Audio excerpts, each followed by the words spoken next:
seemed to be no chance of this, so she began looking at everything about her to pass away the time. Alice had never been in a court of justice before, but she had read about them in books, and she was quite pleased to find that she knew the name of nearly everything there. "That's the judge," she said to herself, because of his great wig. The judge, by the way, was the king, and as he wore his crown over the wig, look at the frontispiece if you want to see how he did it. He did not look at all comfortable, and it was certainly not becoming. "And that's the jury box," thought Alice. "And those 12 creatures," she was obliged to say creatures, you see, because some of them were animals and some were birds. "I suppose they are jurors." She said this last word 2 or 3 times over to herself, being rather proud of it, for she thought, and rightly too, that very few little girls of her age knew the meaning of it at all. However, jurymen would have done just as well. The 12 jurors were all writing very busily on slates. "What are they doing?" Alice whispered to the Griffin. "They can't have anything to put down yet before the trial's begun." "They're putting down their names," the Griffin whispered in reply, "for fear they should forget them before the end of the trial." "Stupid things," Alice began in a loud, indignant voice, but she stopped herself hastily, for the White Rabbit cried out, "Silence in the court," and the king put on his spectacles and looked anxiously around to make out who was talking.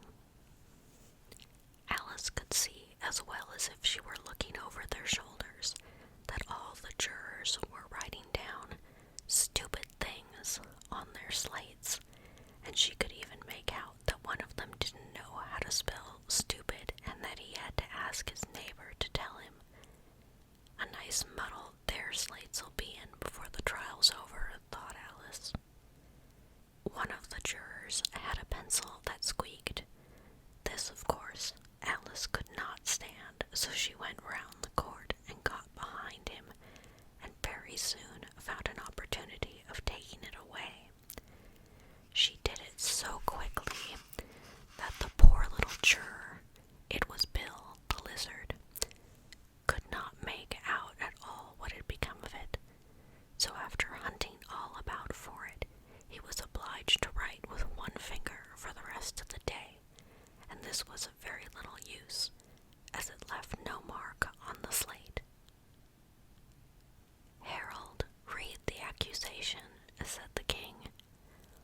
On this the White Rabbit blew 3 blasts on the trumpet, and then unrolled the parchment scroll, and read as follows. "The Queen of Hearts, she made some tarts, all on a summer day. The Knave of Hearts, he stole those tarts, and took them quite away." "Consider your verdict," the king said to the jury. "Not yet, not yet," the rabbit hastily interrupted. "There's a great deal to come before that." "Call the first witness," said the king, and the White Rabbit blew 3 blasts on the trumpet and called out, "First witness." The first witness was the Hatter. He came in with a teacup in one hand and a piece of bread and butter in the other. "I beg pardon, Your Majesty," he began, "for bringing these in, but I hadn't quite finished my tea when I was sent for."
staring hard at the Hatter, who turned pale and fidgeted.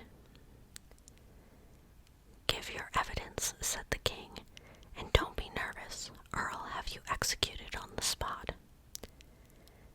This did not seem to encourage the witness at all. He kept shifting from one foot to the other, looking uneasily at the queen, and in his confusion he bit a large piece out of his teacup instead of the bread and butter.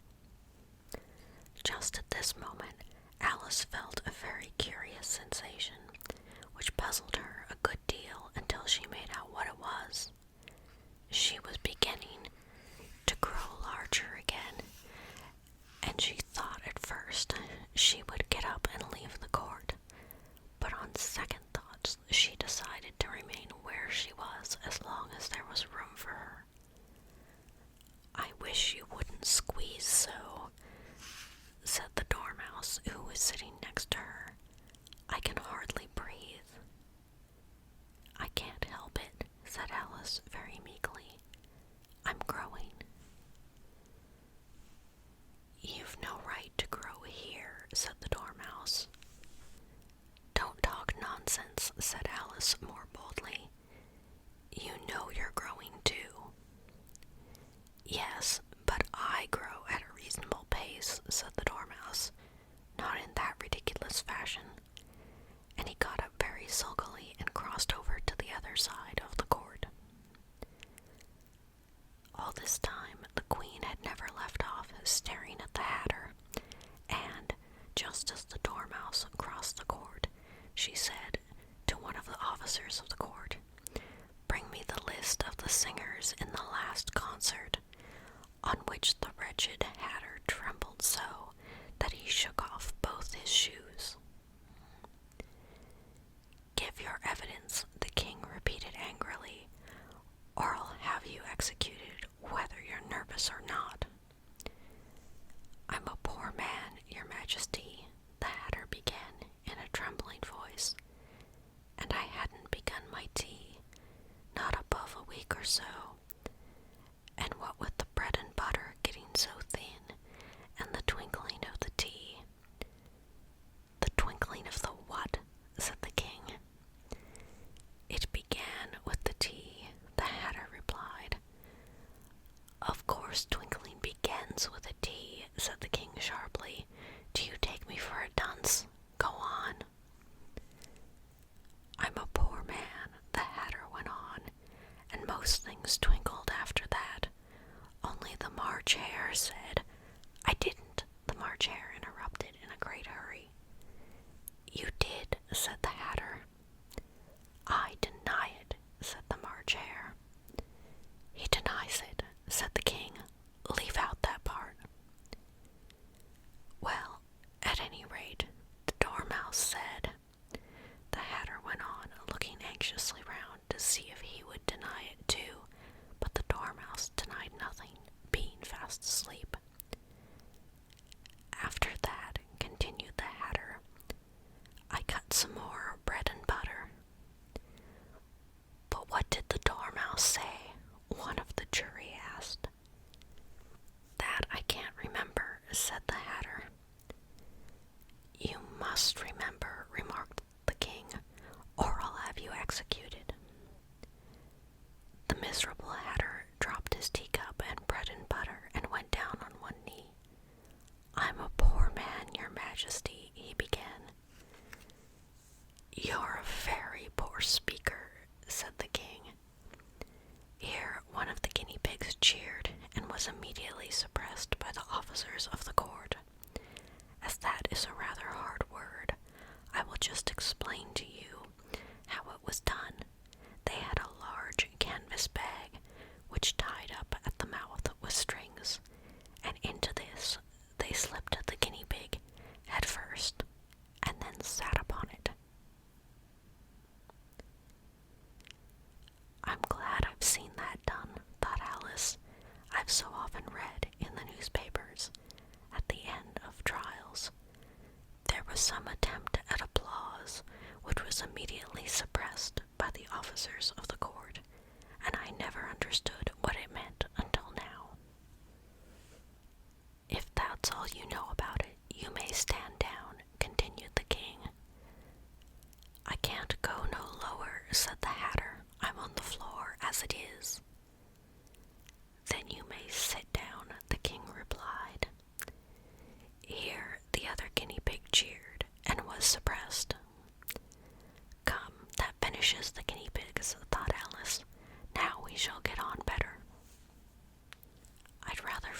my tea," said the Hatter, with an anxious look at the Queen, who was reading the list of singers.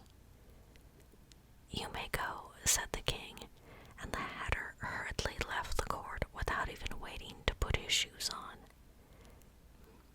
"And just take his head off outside," the Queen added to one of the officers, but the Hatter was out of sight before the officer could get to the door. "Call the next witness," said the King. The next witness was the Duchess's cook. She carried the pepper box in her hand, and Alice guessed who it was even before she got into the court, by the way the people near the door began sneezing all at once. "Give your evidence," said the King. "Shan't," said the cook. The King looked anxiously at the White Rabbit, who said in a low voice, "Your Majesty must cross-examine this witness." "Well, if I must, I must," the King said with a melancholy air, and after folding his arms and frowning at the cook till his eyes were nearly out of sight, he said in a deep voice, "What are tarts made of?" "Pepper, mostly," said the cook. "Treacle," said a sleepy voice behind her. "Collar that dormouse," the Queen shrieked out. "Behead that dormouse. Turn that dormouse out of court. Suppress him. Pinch him off with his whiskers." For some minutes the whole court was in confusion, getting the dormouse turned out, and by the time they had settled down again, the cook had disappeared. "Never mind," said the King with an air of great relief. "Call the next witness." And he added in an undertone to the Queen, "Really, my dear, you must cross-examine the next witness. It quite makes my forehead ache." Alice watched the White Rabbit as he fumbled over the list, feeling very curious to see what the next witness would be like. "For they haven't got much evidence yet," she said